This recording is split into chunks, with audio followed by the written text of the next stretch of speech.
it. And if it is all right with you, I'm going to start off with if you wouldn't mind introducing yourself, kind of explaining who you are, your debut novel a little bit, and then we can dive into the details. So hi, I'm Ambika Negino. I'm writing as A. Vora, and my debut novel is called Spin of Fate. It's the first in a fantasy trilogy. It's young adult, but it has a hard magic system that's quite scientific, and it's based loosely on karma yoga, which is the law of karma. And yeah, it does draw inspiration from Japan and India, but it's largely an original mythology, so to speak. So all of the religion, the magical beasts, everything, it's just kind of made up. So it's not really specifically tied to any mythology or like time period or history. So yeah, that's my book. It just released in May. So it's available now. If you're interested in, fantasy that's maybe a little bit more philosophical with more focus on magic and less maybe on romance, it might be something that you enjoy. Yeah. Thank you. Okay, so I'm really excited to talk about your book, but I do always try to start with a little bit about everyone's background and things like that. So Mhm. can we learn a little bit about your background? Like I know, for example, if I'm right, if I have watched these interviews correctly, that you are half Indian, half Japanese. You grew up in India, is that right? Yeah, so I'm actually Indo-ke Nihonjin, which means that I'm fully Indian ethnically, but my nationality is Japanese. So yeah, Indian Japanese is, I guess, how that translates to English. Mhm. Um, so yeah, and I grew up in largely Mumbai, and I also spent some time in the US, but the two countries that I spent most of my life in were India and Japan so far. So yeah. Mhm. Okay. Okay. So I apologize. So I did No, no, misunderstand. it's fine. It's confusing. So yeah, because that particular phrase in Japanese, I don't even know how I would translate it to English. Like it translates to Indian Japanese, but That yeah. that makes total sense, right? Difference between like your nationality is Japanese. You are a Japanese citizen. If I'm understanding that Yeah, correct. basically. And was there anything in particular in your background or your experience that inspired you to write this book? Like it's such a unique idea. I am, of course, curious. Um, Not really, because this is a really sad answer, but I grew up in an environment that placed a lot of emphasis on like science and math over creative. So I think throughout my life, it was always this pressure along with the desire for financial stability that dictated a lot of my, decisions academically and professionally. So, in school, I was always studying like science and math over English when I was, picking subjects. Mhm. At Princeton, I switched majors actually from English to economics in my sophomore year because I just thought it would lead to more financially stable career options, and I'm quite risk averse, so I wanted to ensure I had enough money to support myself after graduating. And then even like career wise, so I turned down journalism opportunities to join management consulting just really for the money. So I mean, I worked at Deloitte, McKinsey. I interned at Google, and this was all like excellent in terms of a learning experience, and I'm grateful for that. But it wasn't really related to writing, and I think I did eventually pivot to healthcare. So right now, my focus in work is digital transformation of the Japanese healthcare space. But I think more than anything, like my background was just me constantly sacrificing my love for writing for um, financial stability, and in a weird way, I think that like what inspired me was my stress because like I don't know, I worked a really punishing job. It was entirely in Japanese, and I needed an escape, and I also needed the chance to express myself in English. Because the environment was great, but it, as any environment, had some toxic elements, and I felt like I needed a safe space where I was in control and like I was doing things I was passionate about. So it was just this desire for, a semblance of control and escapism and the ability to express myself in English almost that culminated me in me, writing this book to blow off steam in my, my free time. I had really long working hours, and in Japan, you're often expected to stay at work until your boss finishes, even if you've like finished all your tasks for the day. So I had a lot of hours where I was done.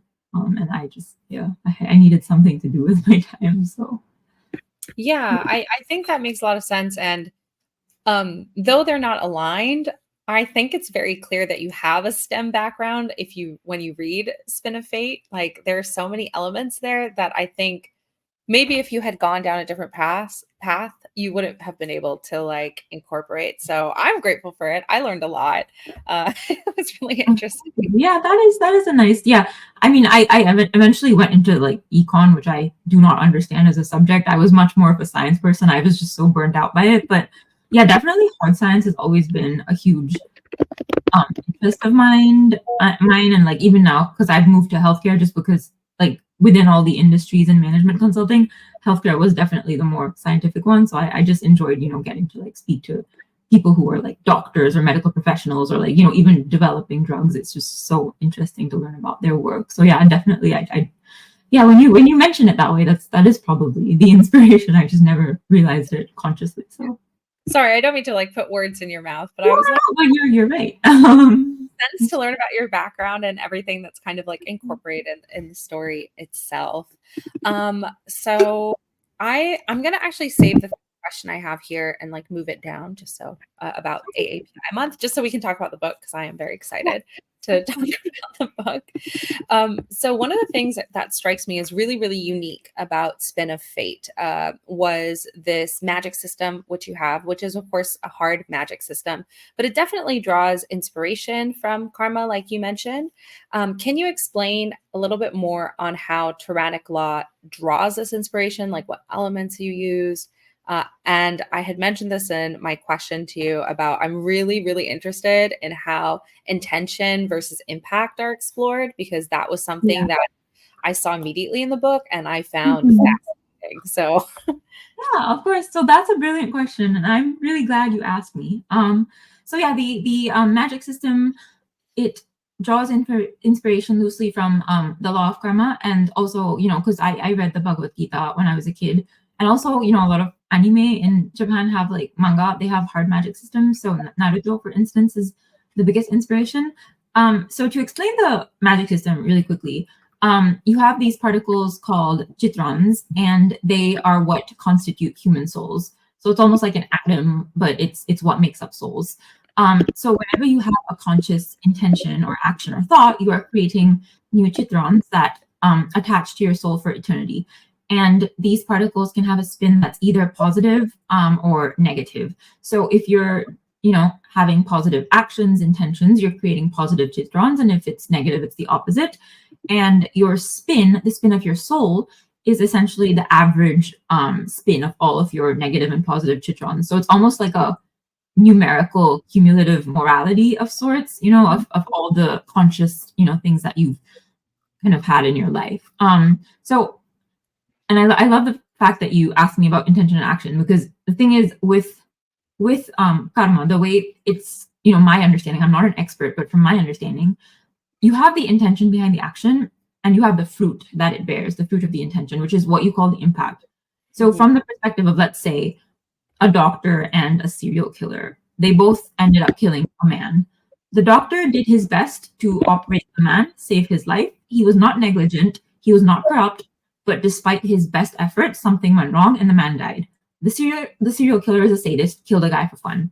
So the fruit of the action and the impact is the same here, but the intentions are different, as you kind of, I think, were also alluding to. But the law of karma, like, assuming like society, assuming that society operates under like a legal justice system that is fair, will not punish the doctor in the same way that they would the serial killer, because despite the impact being the same, the intentions were so different. And then from the perspective of the man who died, the explanation, how I understand it, is that the doctor and the killer are not the cause of the man's death. It is his karma from his previous lives that have made it his destiny to die in that moment. And the person who caused the death is merely an instrument for, this destiny to unfold. So that's kind of the gist of it. The problem was, and in Spin of Fate, we ended up kind of lumping intention and action and thought kind of together. it doesn't really make the distinction. It did in earlier drafts. I actually had a chapter where it really went into this trade-off of intention and the impact of action and how they're related. I even had like these different sub chitronic particles for like the different like, is this emotional, is this intentional, like, and how they interact. But this ended up being one of the things, you know, I had to simplify the magic system when editing and just narratively, because there was a concern that it might be too philosophical for young readers, because this is technically targeted 10 and up. And I actually, I mean, no, 12 and up, but I do have actually 10-year-olds, 11-year-olds reading it, and their parents have gotten in touch. So I do understand why that decision was made, because again, like this discussion about intention and impact, it's so nuanced. And to get into that in a book would require a lot of words and slowing down, I think, an already philosophical, introspective book to a point that it would alienate a lot of young readers. So yeah, we did have to kind of group it together and simplify it, which that's why I love that you asked me this question. It sometimes does make me wish that I wrote this as an adult fantasy rather than YA, but you know, I think it is done. And I'm glad that it at least makes someone who reads it wonder about this. Like, I'm glad that it's maybe sparking those kind of questions in a reader's mind, because that is, you know, exactly what the actual law of karma is about. So. Okay, that's so interesting. I feel that even if maybe you didn't go into detail in it, I definitely got that impression. Like I can recall one scene in specifically when is it, how do I'm not sure if I'm saying the character's name right. Like Oh, Arnell, sorry, who? Arnell, Yeah, Arnell. Yeah, Arnell. Yeah. or Mhm. he like comes down to sort of infiltrate this rebel group, right? He sort of Mhm. wrestles with that, like he'd be spying and lying and all of these Yeah. things, but his intentions are good. So Yeah. Mhm. it's It's just it's difficult because I don't, you know, and this was a discussion I had with my editor, and it was like, I think as adults, because in general, again, you're targeting 12 and up, and like children, the way they understand ethical and moral nuance, it's a huge range, right?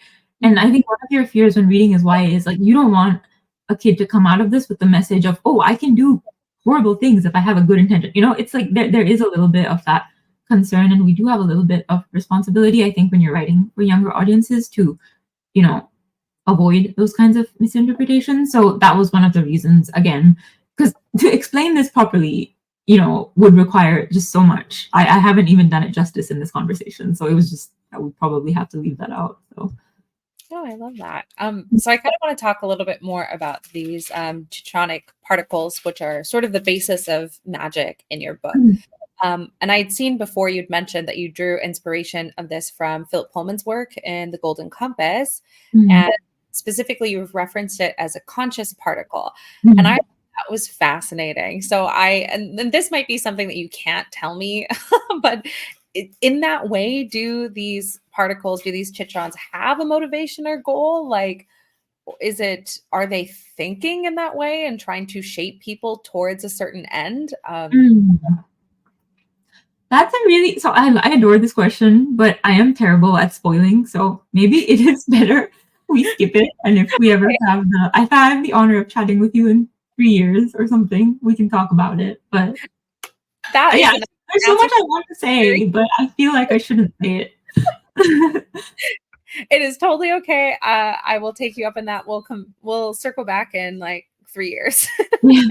So that's fine. So I'm gonna kind of move on to this idea of the separations in your world, about how you have these two worlds at the top, which are Mhm. very they're almost ideal. They're like paradise incarnate, right? And then you've got two worlds at the bottom, which are varying levels of, for lack of a better word, hell. Yeah. I don't think that it is that. It's not described Mhm. as a book, but just for parallel. Yeah, Um, of course.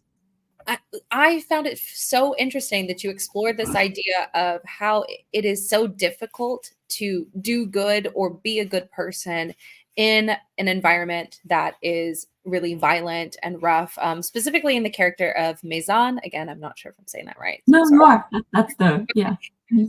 So I kind of wonder what your message was, or what you intended the message to be, because kids so often find themselves in this situation. Like their environments are not always good or ideal, and it can feel really challenging to be a good person when that's happening. Mhm. So I don't know, like what was sort of the what advice would you give to somebody who kind of is dealing with that in a way? Mhm. So I think, wow. So I'll be very frank. Like I live in Japan, which is definitely Mayana, because we have cheap, affordable healthcare. It's just a very beautiful and safe country. So while I've had my personal struggles, they've been related to like academic or professional environments or like my battle with infertility.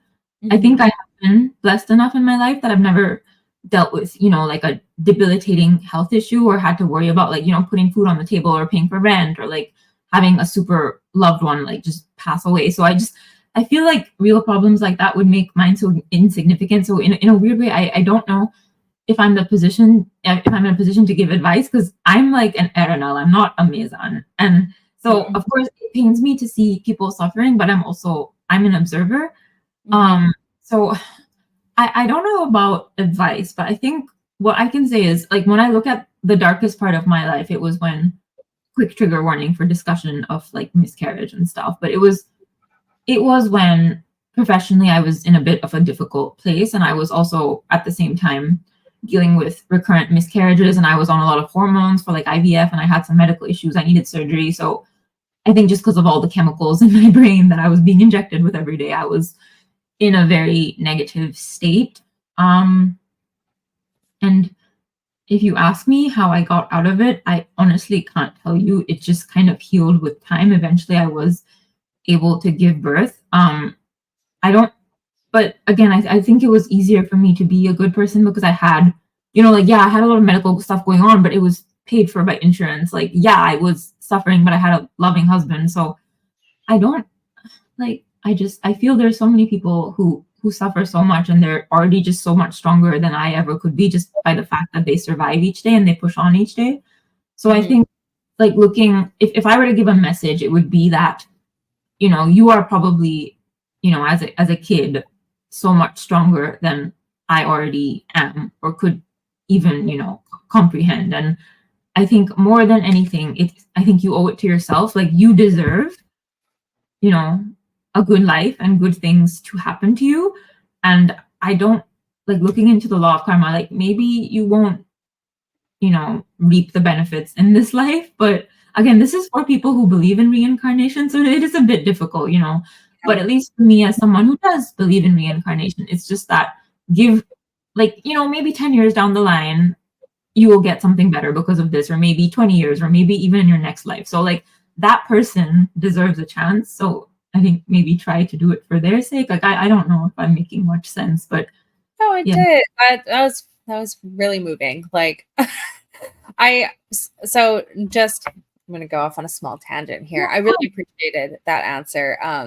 I think that I used to be a teacher in high school for Mhm. kids, and in reading your book, I felt that, this is something that the students that I taught would relate with so much. Like they would really, really see themselves in a lot of these characters and a lot of these situations. So, like, not to get like too emotional, but I was like, oh, that's such a great answer. Like, I really appreciate that. So I like that there is crossover and that you've written a story that will strike a chord with people globally. Like this is an issue that will affect everyone. So thank you. That was a great answer. Um, oh, I miswrote question number 4, so I'm gonna kind of adjust it. Sorry, I think I said I double wrote it. So I'm interested in which of the trio do you like the most and why? Okay, so my favorite is Mezan, who I also think is in many ways the tropiest, like the least unique, so to say. But I also assume that for these reasons he will be the most popular because he's Mm, kind of like your crude, ruthless person with a soft heart underneath kind of character. He's basically all of my favorite anime tropes mashed up together. mm, In my head, he looks and sounds kind of like a Sasuke from Naruto. So that's just so I like him just for that reason. oh, And you clicked something in my mind here. I was like, oh, I get it. yeah. So this is it's just yeah, and he's like the one. Again, there's no like Japan in my world, but if I had one like Japanese adjacent character, it would probably be him. So Mhm. I have a bit of a bias there. And also, okay, this is going to sound unhinged. I'm sorry. And you can cut it out, but So I conceived of this character after I learned about a particularly harrowing miscarriage. And it was really weird because, you know, sometimes when you receive really devastating news, your brain doesn't know how to react and it like shuts off and it gives you the most like inappropriate reaction. So my doctor, because this was all in Japanese and the word for miscarriage is ryuzan. Ryuzan, that's the word. So my doctor told me. And the first thing that popped into my name was, hey, that sounds like a cool name for an anime character or like a book character, which is like, no, it doesn't. Like, what is that? But yeah, so it's just this word like ryuzan stuck in my head. And then I was like sobbing to my mother on the phone after this appointment, and she told me two phrases that really stuck. And the first was like, yeah, this is all your destiny. And the second is, you know, like it's unfortunate, but things will happen when they're meant to, and just be patient. And I was talking to my husband and I kept kind of repeating these phrases to myself. And the words unfortunate and destiny kind of stuck. And I had like just a couple of nightmares about like this little boy who would never be born into the world. And somehow like this all like shifted and combined into a notion of a little boy who was born to an unfortunate destiny, which in Japanese it's zankoku na unmei ni umareta ko. So the words zankoku and unmei, that means unfortunate destiny, and then that kind of is how I like mixed up those kanji characters, and I came up with the name Meizan. So yeah, I'm not like implying that I think of him as like my unborn child or something. That's a bit odd, but I think I do have a soft spot for him because he came to me at a point where I was just emotionally at my lowest, and I felt like in creating this character, I was able to have a certain just release. Like, okay, you know, something came of this experience. I was able to birth this character. So yeah. Yeah, I love that. I think writing is a tool with how we process emotions. It can be very cathartic, and it doesn't need to be, like literally. Yeah. That makes so much sense. I think at the end of your book, if I recall, there's the names of the characters and a lot of their meaning. So it's I mean, well, it's fascinating to get just a little bit more depth behind, because I saw that was like unfortunate destiny. Like, what a name for yeah. another their kid. This is like another tangent. So I'm Native Hawaiian, and in Hawaiian culture, naming is like so important. Everybody has, well, not everybody, but people don't know that sometimes you'll have a child who has a really unfortunate name. Like it's not like this beautiful, lovely name that we give kids, and that's in order to ward off like bad luck, if that makes sense. Oh, yeah. I kind of understand, because in India you have this concept of like nazar, which is like bad energy. So it's like if like a baby is super cute, people will be worried that like, oh, like what if they attract like negative energy? So they put this like black dot on the baby to kind of like this dot of like charcoal to like, I don't know, somehow make it seem like, oh, there's a imperfection. Like I don't know, but it's that's interesting. I totally get it. Yeah, it's one of those interesting things. Yeah, no, because Japan also, it's funny because based on the number of strokes in your kanji and stuff, they have numbers which are like auspicious or inauspicious or fortunate, unfortunate. So when we were picking my daughter's name, we were like looking at the stroke numbers, and like I'm a bit of a like obsessive person, so I wanted to make sure we had like the perfect number of strokes so that it was like a really lucky name. So yeah, that's interesting. I didn't know Hawaii did that. And it's interesting that they do the opposite, in which they put an unlucky name to ward off, Yeah, so I'll still hope in future books that there is a better ending for Misan. You don't have to, of course, say anything. I'm gonna hope in my own way. Okay, I'm going to. Do you have a favorite? I'm just curious. I do, and I think it's going to be very unusual. I really like RNL. I understand he's incredibly unlikable, and I had wrote this, but I think his whininess makes so much sense, and the character growth. Like I like seeing this character grow. I feel of all the three characters we've seen so far, he's just had the most growth, which is why I really like him. And that's going to bring me to my next question, because something that I found is I thought he was very similar to the character of Ali in S.A. Chakraborty City of Brass, who is this very, very religious character in the spring. Yeah. Oh my gosh, it's really good. I recommend it. but the character is Mhm. very, very religious. Of course, City of Brass, it's more about Islam and that kind of religious experience, but Mhm. there grew so much in the course of these three books where he starts to question his religion and then, tries to find a balance because they don't, these characters don't lose their religion necessarily, but they're trying to incorporate, I think, what they see versus what they've been told, and create something of value to them. So that's why I Mhm. like Nell, even though I do personally find him irritating, which I Yeah. think is the point. He's supposed to, yeah. Okay, good. I'm glad. So I'm just curious, is this something, because the book really does have themes of not any particular religion, I'd say, but more as a critique on religion in general. So is that something that you wanted to do? Were you trying to insert sort of Mhm. a personal experience, or is that more just a commentary? So I should say firstly, it's funny because Arno is my least favorite character. But again, it was intentional. I think but I also think he's the most unique and interesting from maybe a narrative perspective, because he does start off fairly brainwashed and bigoted. And I did write his dialogues and internal monologues to be that annoying character, which I assume readers are going to hate or at least love to hate. And Hmm. like his growth, it because this takes space over the span of 4 months, and he's lived a life of brainwashing. So his growth is going to be very slow. You do see it pick up in book two, but it's not. I felt it would be disingenuous to have him suddenly, at the end of book two, be a super, well-adjusted person. But yeah, I do expect readers. It's funny. I'm saying that I do expect readers to dislike him, but the only points of feedback I have are you and like Rachel from Reads with Rachel, and he's both of your favorite characters. So it's interesting. But so yeah, based on why I wrote him like this, it was more of commentary. So um having grown up in Mumbai and having lived there when experiencing the 26th November terrorist attacks that happened, and knowing people who actually distantly, but knowing people who were killed in those attacks, reading in the news so often about communal violence between Hindus and Muslims, like being taught in school about the partition and how the British used the divide and conquer strategy to, divide people based on religion.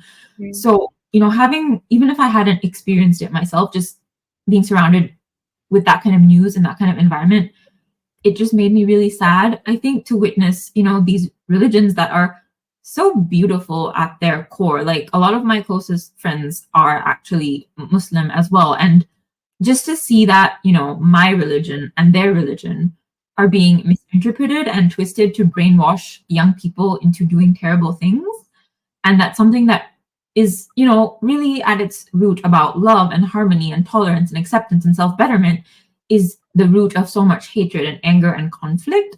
And its true form, again, is so antithetical to this. It's how it's being twisted. So I think that was the reason why I wanted to focus on religion. And I did want to write a book, like a character that had been brainwashed and slowly had to question and deprogram. Obviously, he's there's it's less insidious, and that like insidious because there's no like killing. Arenald's not going around like really Hmm. that egregious. He's just in his head a bit. But I did want to write that, I think, from just I think growing up in an environment where this stuff it's it's common. So Yeah, I love that, and I think that is a really great message to have in a book like this, and I think that's maybe where I would say thematically you differ from Pullman's work. Pullman is very not subtle in what he thinks about, in my opinion, what he thinks about religion as a whole. But I like that your approach is a little bit less condemning people who are religious and more about finding common ground and trying to mhm. be respectful of all these different things that can exist. Mhm. Again, for you to just cut me off, like I could be totally wrong. No, no, but you're right. And again, I love Golden Compass, and it's funny because I read it when I was like maybe 9 or something, and obviously at that point, all the religious overtones like went right over my head. But I think reading it as an adult, I was able to understand that commentary a lot more. And I believe it's funny because two of my favorite books are The Golden Compass and Chronicles of Narnia. And Oh, it's funny because Philip Pullman wrote The Golden Compass almost as, a yes. response to Narnia in many ways, because Narnia is super, pro-Christian, I think, and then, Pullman is the opposite. And again, for me, I'm not Christian at all. So I didn't really look at it from that perspective. But yeah, I think definitely you're right. This is not, and I can understand that people are going to look at this and maybe think that, oh, this is a religious book or this is about heaven and hell. It's really not. And again, I'm not, for me, like someone who's super religious and someone who's super agnostic, I don't really care. Like, again, coming back to karma, it's about your actions and your intentions, and it's about being a good person. It's not about how much you pray or you don't pray.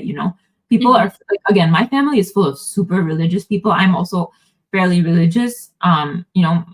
My husband is less so. So it's just, to me, that's not really, like, how religious you are is not a measure of anything. It's just, How do you even measure that? I don't know.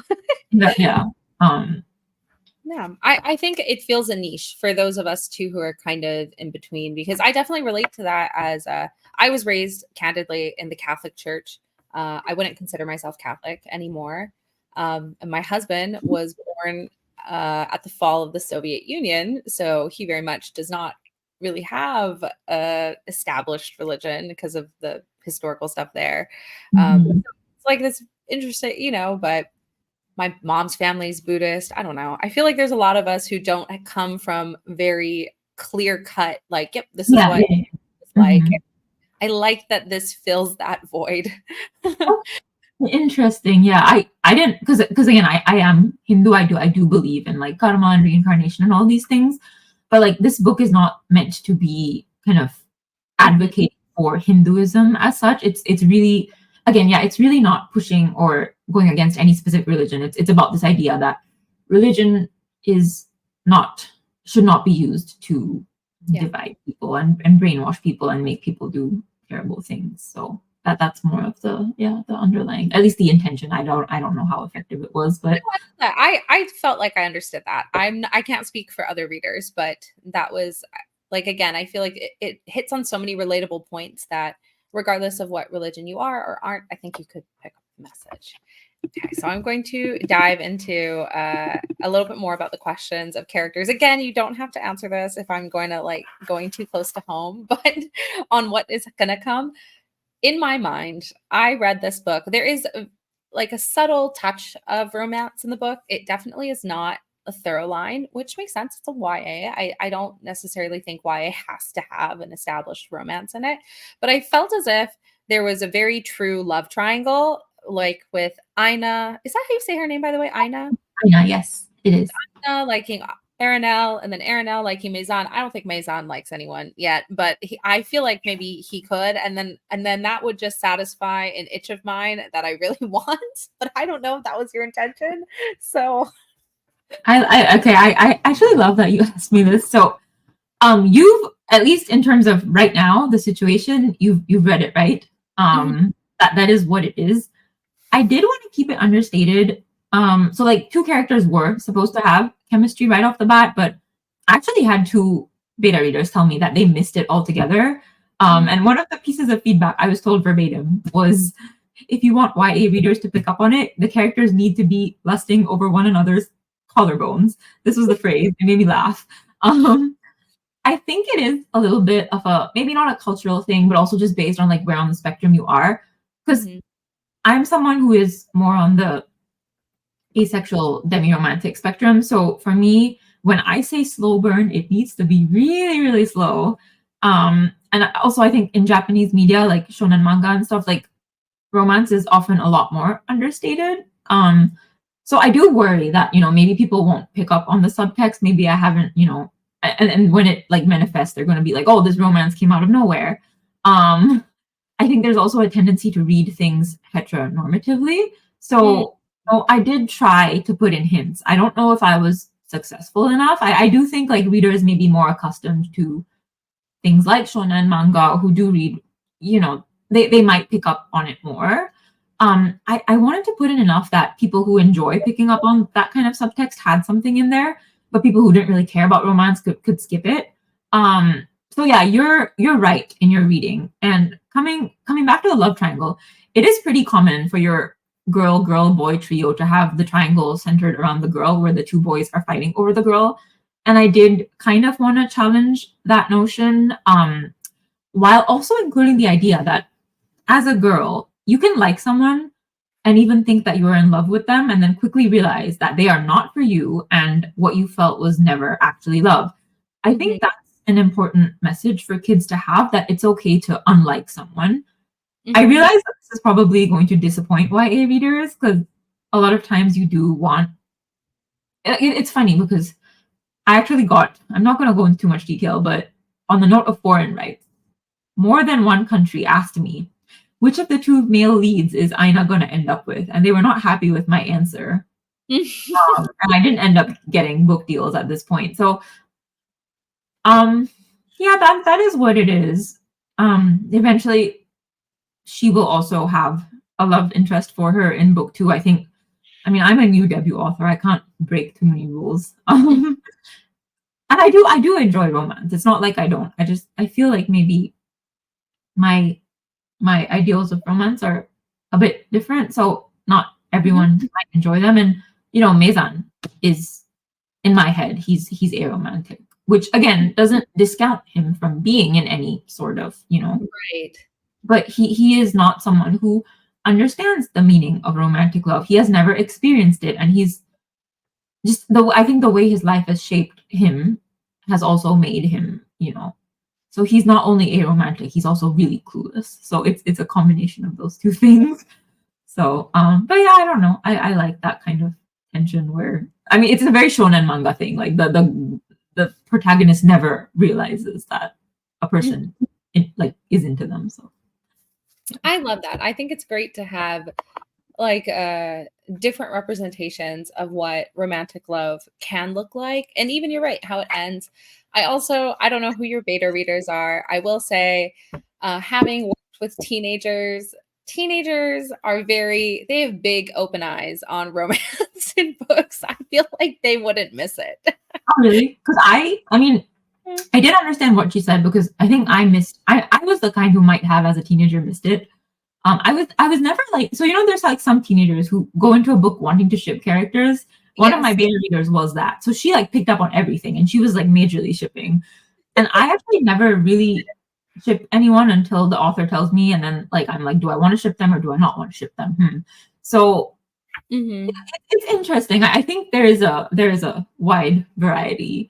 But I also do think, and again, like I am on the more, spectrum of I don't understand the concept of love at first sight. I've never experienced it, but I also did want to, represent with Aina because a lot of like girls I knew in high school and I was close to, they were like that. And there's nothing wrong with being like that. Some teenagers are like that, and that's wonderful. I mean, you do give your heart a bit too easily. You trust too easily, and as someone, it's in her name because the I from Aina, like it's love. So she is someone who kind of wants to be loved. So I think she is someone who is the polar opposite of Maison, in which she will very quickly start to like someone, and then she will, when she's denied, she might go off onto another. Hmm. So yeah, I think I did try to write characters that were different in terms of how they experience love. I definitely struggled the most with Aina because she's the least like me, but I just thought that maybe it would be good for teenagers to see that, hey, it's okay to make mistakes sometimes and like the wrong person, but just it's also okay to have to fail at love, so to speak. Right. Yeah. Oh, thank you for that. I think that's really interesting, and I'm excited to see how these characters' relationships sort of develop in the future, whatever direction and shape they might take. Like, I'm attached, so I'm curious because you mentioned, I don't know if I won't react to this. I'll be very careful not to react because you did say that you wanted it to go in a different direction. It won't influence me because I've already written all of book two and book three, so it's all done. But I'm curious who you wanted, or like what direction you wanted it to go in. um. Well, oh, this is If you don't maybe mind, you don't me have. sound very greedy, but I think that there's no reason to not like all just be chilling together. Like, Oh, like polyamory. Interesting.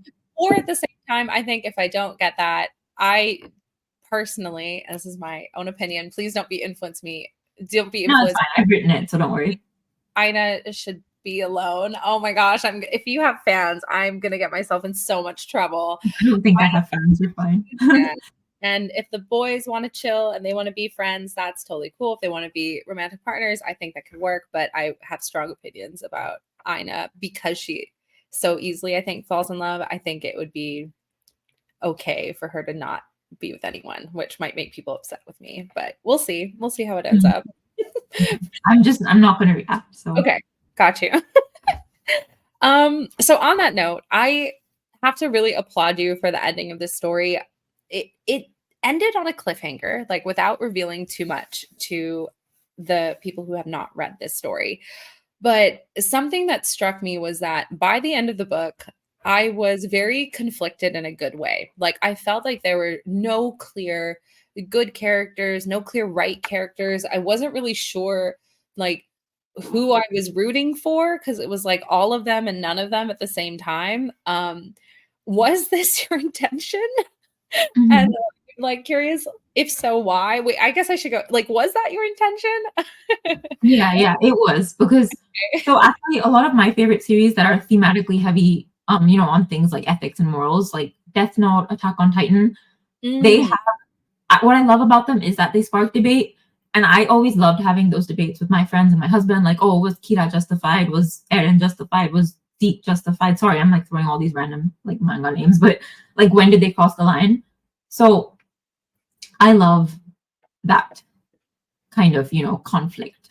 So that was what I was hoping to end with, leaving readers really conflicted and being like, I really hate this person, but I also kind of see where they're coming from. But like, wait, I hate them. Like that kind of. Well, it just makes me more excited because as both a reader and a writer, I am looking at kind of a mess, like in a good way. It's a good mess at the end of the book.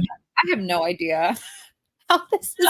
I'm glad that makes me happy because that is what I set out to do. So, and I think like, yeah, because you mentioned like why, and I do think that is reflective of reality, and coming back to inspiration and karma. To quote the Bhagavad Gita, there's a line that says, "Life is a moral battleground, a moral battleground." And there's this idea that amidst the larger, more global conflicts of good and evil, the most critical one is within your own soul, with each choice you make that pushes you in either direction. And, I wanted to drive home that message, which gets emphasized a lot more in book 2 about, it's about the battle within yourself, first and foremost. So yeah, that was kind of, why I chose to go that route. I'm really excited for book 2. So I really don't want to give too much away because it's really, really great in that way. Okay, so I'm going to kind of jump off of the book itself into a little bit more about yourself as a writer and an author here. We talked a little bit about this, but I'm curious, like, in what ways do you see yourself in your story? Like, are there any characters that you really relate to or personality traits they have that are you? So I would say the obvious one is Aina, and it's because she has this physical defect that makes it impossible for her to use magic properly. And this was just directly influenced by my experience with endometriosis and infertility. And just this feeling of like, why is my body failing me? And why is it something that comes so naturally and easy to other people? Why is it so difficult for me? And this, frustration. So I relate to her on that level, and that's why I wrote it. And the thing is funny with Aina, because a lot of her character I wrote when I was struggling with like depression and her like entire character arc. So like it's going to get worse for her. Book 2, it's going to be miserable for her. I feel like I should put that out there. Like it's really only the end of book 3 that she starts to see some hope. But yeah, hers is not. So from that perspective, I think that was something I related to. Arana, I think from the perspective of being someone who always puts, from a very young age, a lot of pressure on themselves to achieve things like academically. And I think in Arnold's case, it's like the pressure isn't actually from his family. He thinks it is, and he blames them, but it's kind of him projecting his own insecurities on other people. So I think this was something I did when I was, a kid. I just put a lot of pressure on myself to succeed in certain ways, and it wasn't coming from like my mother or my father. It was, it was me. It was like I was creating all my problems, and I tend to do that even now.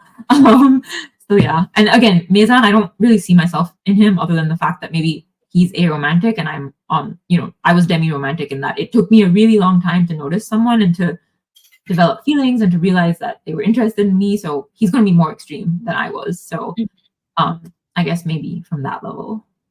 I love that. That makes me really excited to see what's good, except for Ina, which I think it makes sense. Like I understand it. It always hurts me when authors make their characters suffer. Although I don't know like why I'm talking. Like I don't do that myself. Yeah, I don't know. It's like you always have one character that just gets repeatedly screwed over, and Ina is going to be that character for me. I'm sorry. But there's a reason for it. It's all, again, like coming back to this idea of karma, it's all going to make sense in a few years, hopefully, if I'm able to pull it off. So. And considering the end of the book, the trauma that she's gone through, like it is pretty devastating. So yeah, she's going to spiral. And I assume like the thing is that I do worry about, because in adult fantasy, I think you are given a bit more leeway to have characters go down a really dark route.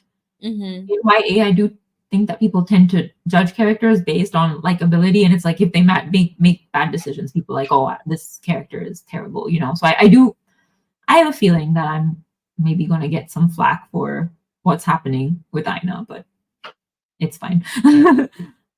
Kids go through that though. I think that's kind of the argument. Like, I think also it's important to portray people who do go off the rails a bit and who are mentally really struggling, which is what is going to happen to her in book 2, and to show that it's okay to be weak, it's okay to struggle.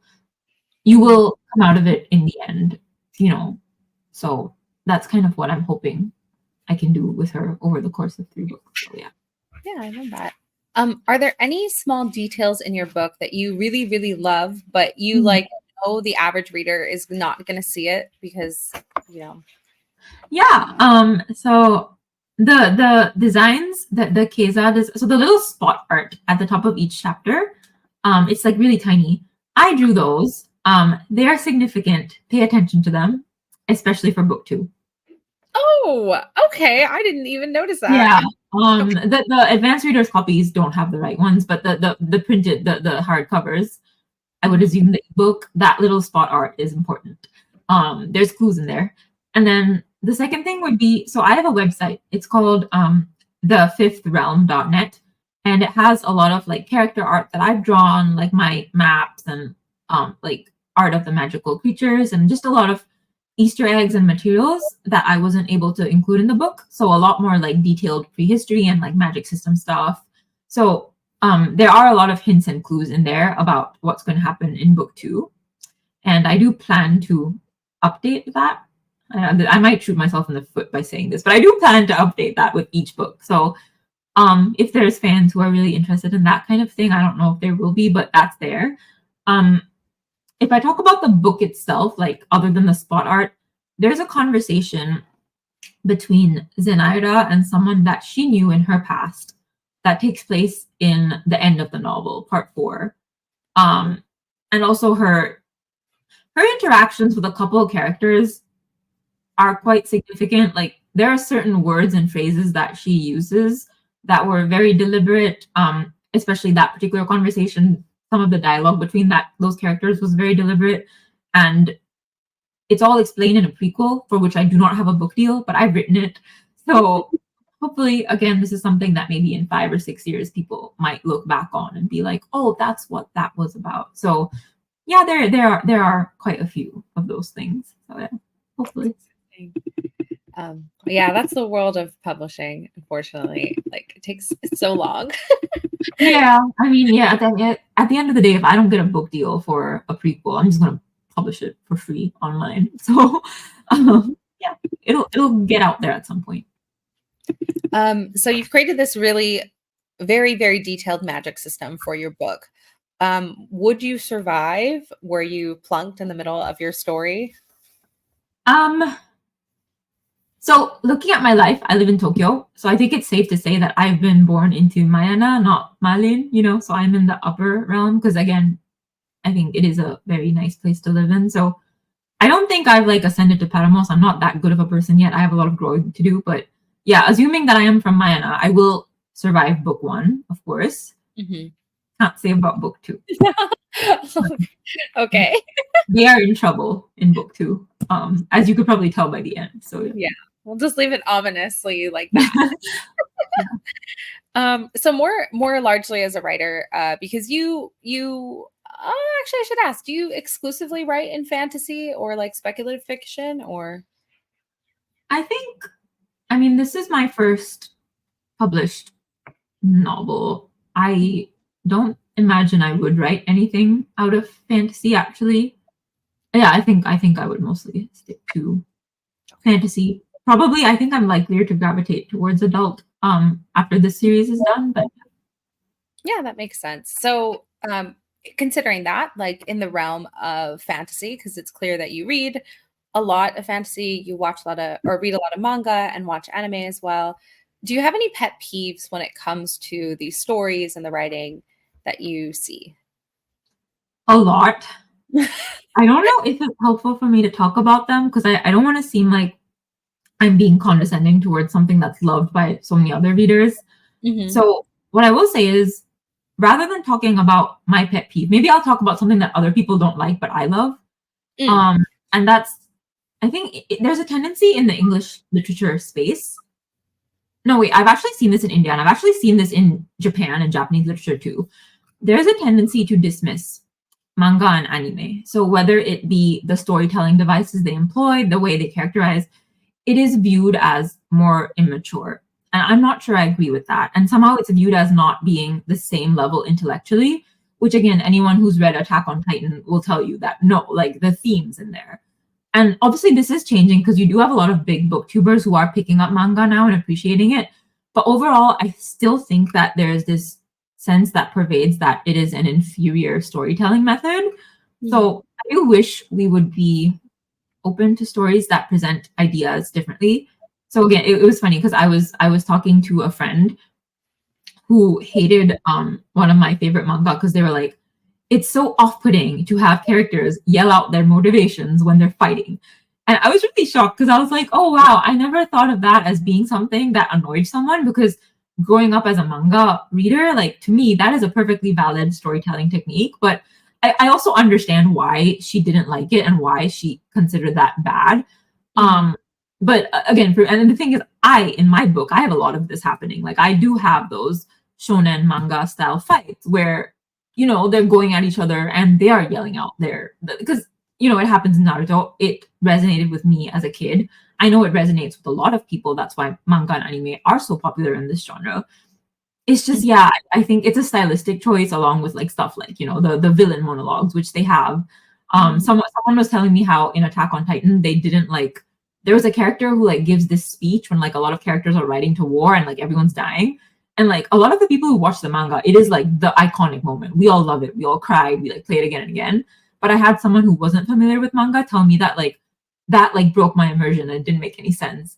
And like I could totally see what they were saying, but it was just such an alien idea to me because like how is this like how do you not like it? So I think at the end of the day, it's this idea that it's a stylistic choice. And I'm honestly, and again, I feel I should say this, I have made a lot of stylistic choices the way I wrote things. It is going to read maybe more like a manga. So if you don't like that, you might not enjoy it. Which is again, that's up to the reader. They're free to dislike it. But I just wish that people were a bit more open about the fact that there were, different types of storytelling techniques. And like I wanted to make it clear that for many authors, like English literature is not necessarily the medium that we aspire to emulate. I think our inspirations are a lot more varied. Like I wrote this because I don't have the requisite art skill to write a manga.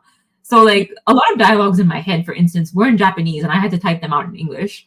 And I wrote something that like I loved as a kid and I see kids at least here in Japan love it. While also I think being cognizant of the fact that my tastes were maybe a bit less mainstream for lack of a better word. Sorry, I hope that doesn't make me sound too like, oh, I'm so special. Like that's not what I mean. I still think that yeah, manga has a way to go in being accepted as a medium that's kind of on the same level as literature. So yeah, that's maybe a pet peeve that I have, and that's something where I love certain, storytelling elements, but I realize that people might not enjoy them. So I totally agree. I think that that is a very valid critique, and I wish more people thought this way.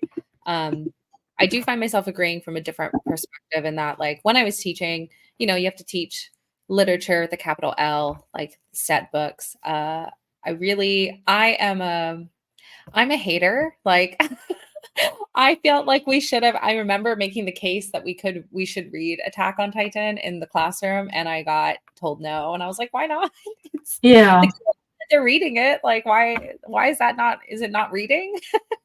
yeah, and So, also because when you think about conversations about, like, I am a neurotypical person, so for me, I mean, when you think about, sometimes divergence, or even not even neurodivergence, just things like attention spans or how people process mhm, information, I think we still tend to do it in a way that it benefits or it's ideal for a certain type of reader, which does end up alienating others. Like, there are mhm. kids who do prefer things to be told to them in a certain way and for information to be given to them in a certain way. And what I really dislike about, I guess, Western or English publishing is just some of these notions that certain storytelling techniques are bad.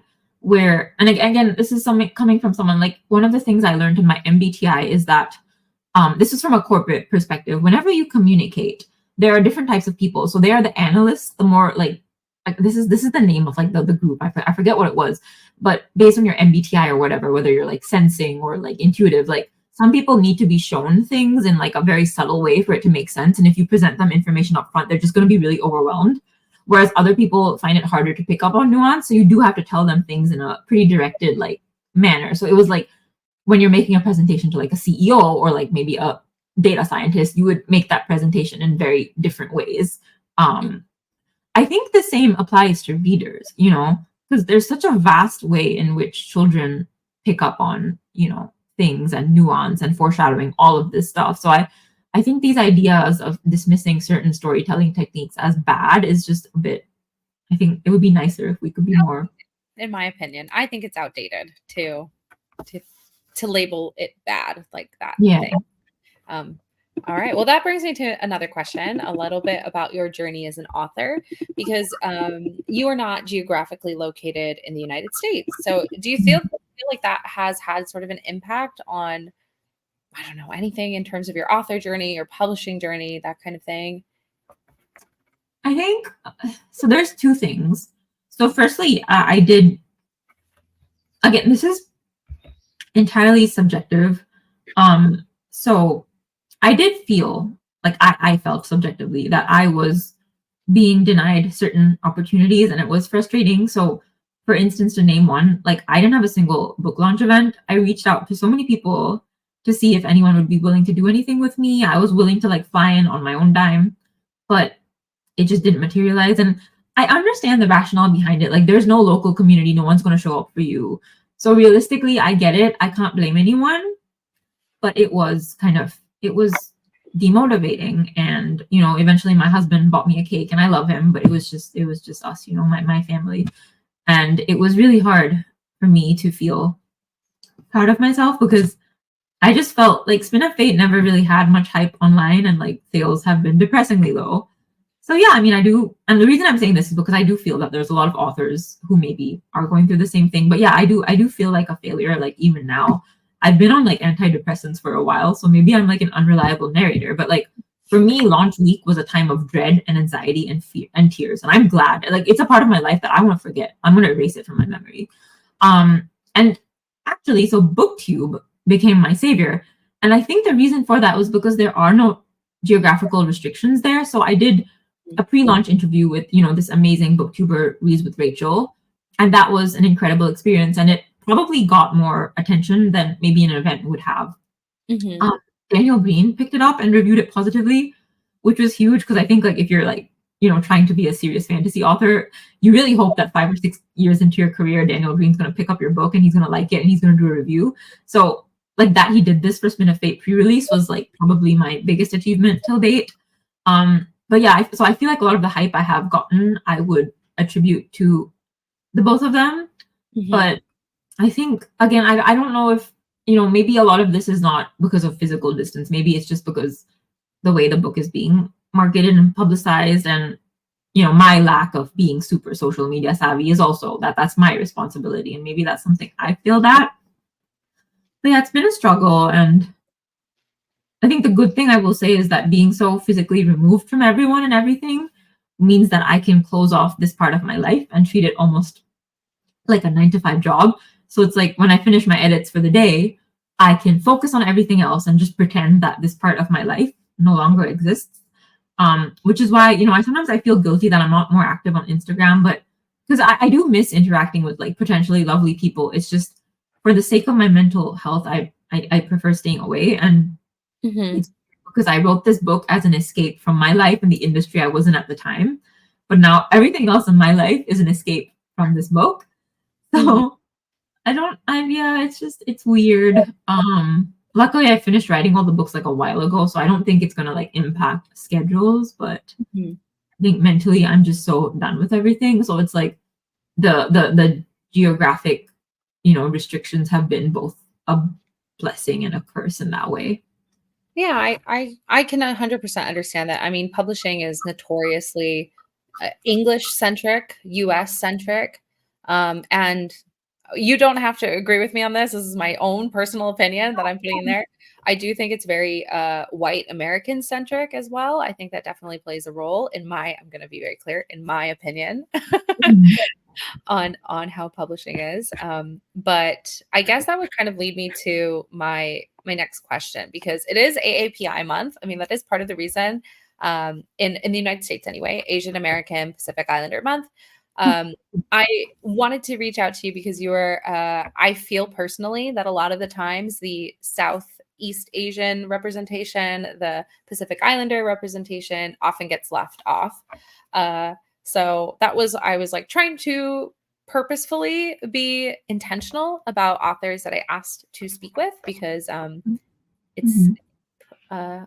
that, again, I don't want to put words in your mouth. This is my own opinion. No, of course. I love that. I love that you're bringing that up, and it's interesting because I think this is an important conversation to have, and it's interesting because so to preface this again, spending most of my life, my formative years in India and then Japan, when I consumed media, I never actually considered diversity and representation because Hmm. I was surrounded by it. I grew up on Indian graphic novels and Bollywood films and like Japanese manga and J drama. So I never looked at English or Western media to be this source of diversity and representation.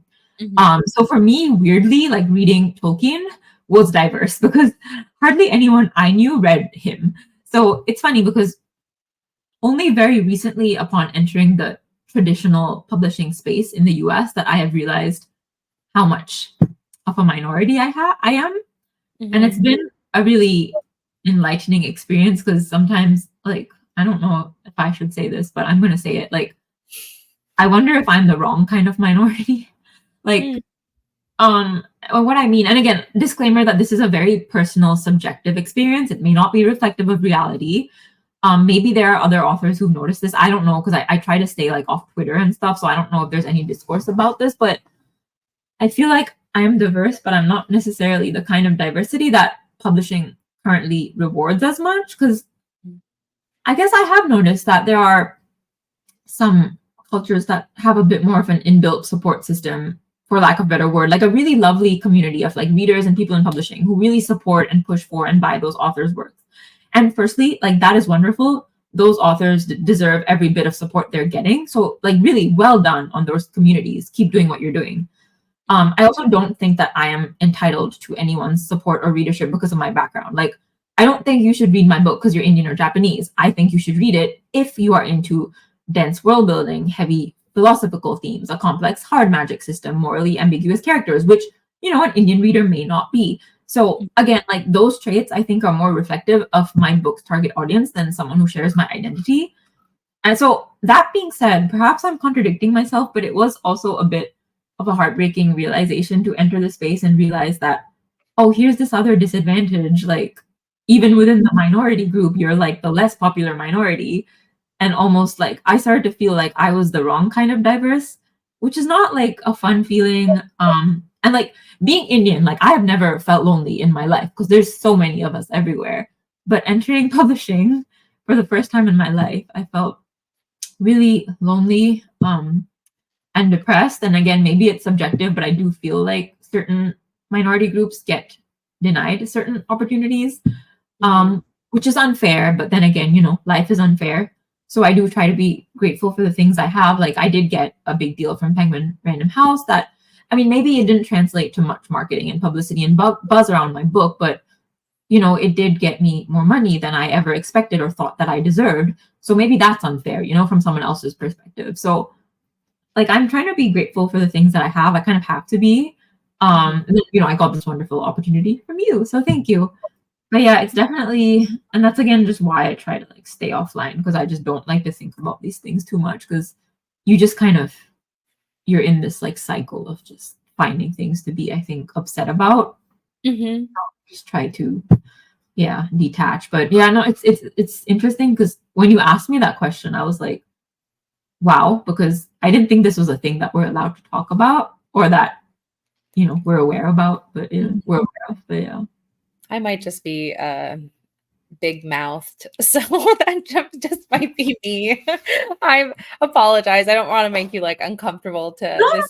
you're not. I'm not sorry. No, I'm not uncomfortable at all because I have felt this way. I don't know if it's okay to say that I felt this way, but you know what? Why not? Like, I'm just to be transparent. And again, maybe there are authors. I think even, you know, within a certain minority group, I'm sure there's the authors who are still being overlooked, even if they are the, you know, like I'm sure there are white authors who are being treated the same way or worse than I'm being treated, you know. So one of the funny things is like as an author, you're probably going to have bad experiences and some sort of trauma in publishing. And that trauma is universal. Like unless you're, you know, the golden child of your publisher. But yeah, more often than not, it's gonna suck for you. So and good things are gonna happen too. And I do think like those bad experiences and like the mental strain and the toll of publishing is it's not that part of it is not racist. It will affect everyone. So yeah. Yeah, at the same time, I think that all of these things are true. Again, I just personally feel like it is not wrong to critique if systems are potentially racist. Well, and I don't even want to say potentially because like the stats that we do have tend to reflect that, and I think that's worth discussing. Like it doesn't really help people to ignore the Yeah. Sorry, go ahead. no, I thought that was all I was gonna say. No, because I was gonna say there is a tendency to like blanket minorities together. And I think it's again like even within Indians, the experience of an Indian person growing up in the US and growing up in India is very different. Right. So I think it's good that people are having discussions about these things. Because again, even with marketing, it was interesting because one of the comparative titles that I was really pushing for Naruto to be used as a comp title because that was my inspiration. And the push was for Avatar, The Last Airbender, which full disclosure, I'm not familiar with it, but I probably will love it if I read it because I did some research and it seems that the creators were inspired by the Bhagavad Gita, which I think is really cool. But it was just one of those things because I like worry that I don't know anything about that book. So I wonder if people who read Avatar read my book, they might be disappointed or they might feel that like, oh, this is not what I signed up for, you know? So I didn't want to comp Naruto. Like I haven't personally read nor watched it, but I feel like it's big. Am I wrong? Am I just like I know delusional? that's what I feel like Naruto is a global phenomenon. It's huge, but I don't know. All I hear in publishing is Avatar, which again, I'm sure it's actually, I'm going to watch it when my kid is a bit older. So I'm really excited to watch Avatar because I'm sure I'm going to love it.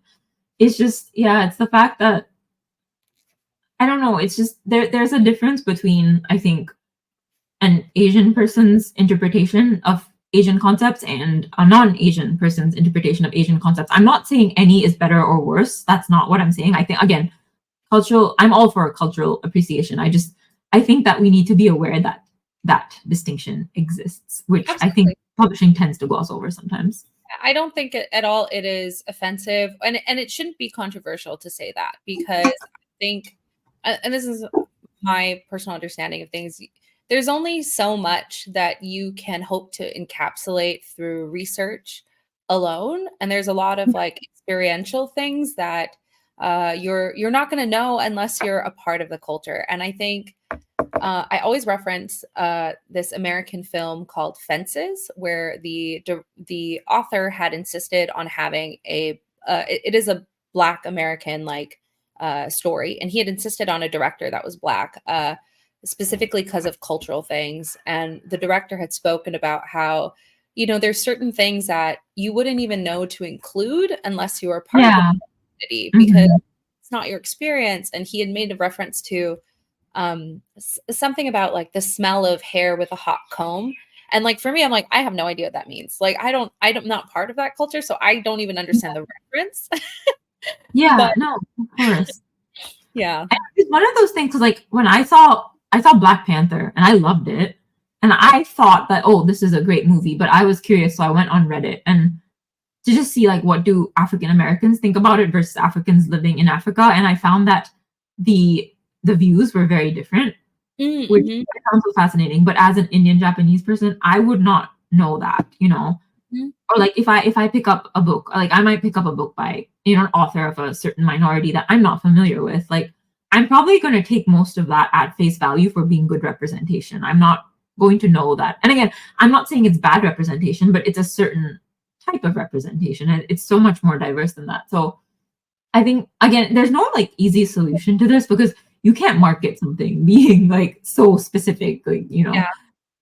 but it's just I think it's good that at least there are people having these conversations in the industry. So I do think like publishing there, people love to we all as authors, I think we all love to like bash on, the Yeah. industry. But I do think that they are, making a very concerted effort. And again, like I can't complain too much because I tried getting published in India and I don't want to talk about it. It was a disaster. Like, Oh, so sorry. at the end of the day, like this is the industry. Like America is the industry that gave me the opportunity, that paid me for it. It was Penguin in the US that published me. They gave me, artists for my cover and maps. And they did so many things for me that I can only be grateful for. So, it's just kind of don't bite the hand. Like, I'm not really in a position to bite the hand that's feeding me, especially like they are putting a lot of food on the table, even if it's not necessarily to my taste, if you get what I mean.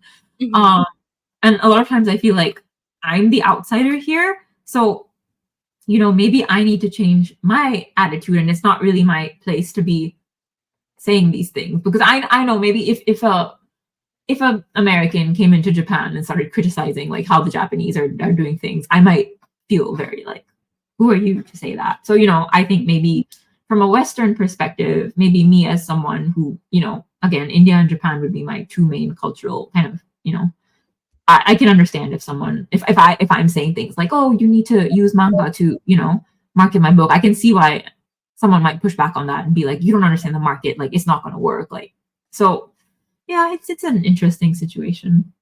Yeah. I mean, I really value your perspective too, because I think a lot of times American publishing is its own little bubble. So it really helps to learn how things operate outside of that and from a perspective of someone going into it. So thank you for your views in that matter. Okay, so I'm sorry, I have a surprise question, but I feel like it's like a joyful one, so it won't be too scary. It's just kind of like, the books are for the most part finished, like they're not all published yet, but they're coming out. We can expect them. Do you have Mhm. any plans moving forward as a writer? Any new projects that you can share that you're like interested in taking on? I think I will I do have a couple of things. I have one thing that I have kind of already written. It's Mm, just I think for contractual reasons, I don't know when I will be able to publish things, understand. but I think I this experience has made me feel like I want to maybe gravitate towards the adult fantasy space. Mm, So interestingly, Spin of Fate was actually originally conceptualized as adult. I just didn't really have much luck there, and then I ended up writing it for. And again, I'm glad because I think thematically and stuff there is a lot of stuff that is important for kids, and I do love kids, so I'm glad I could write it, and then I could bring in the shonen manga inspiration, which would have never been there if this was, a more adult, possibly. So But yeah, I think in the future I'm likely to gravitate towards adult fantasy because I do think there's a little bit more leeway there. You can make your magic systems more complicated. You can make your world building more complicated. You have a higher page count to, really explore like the philosophical things and like the descriptions of your world, which were a lot of things that I did feel a bit limited by because it was YA. You're free to like really take your characters and make them a lot worse.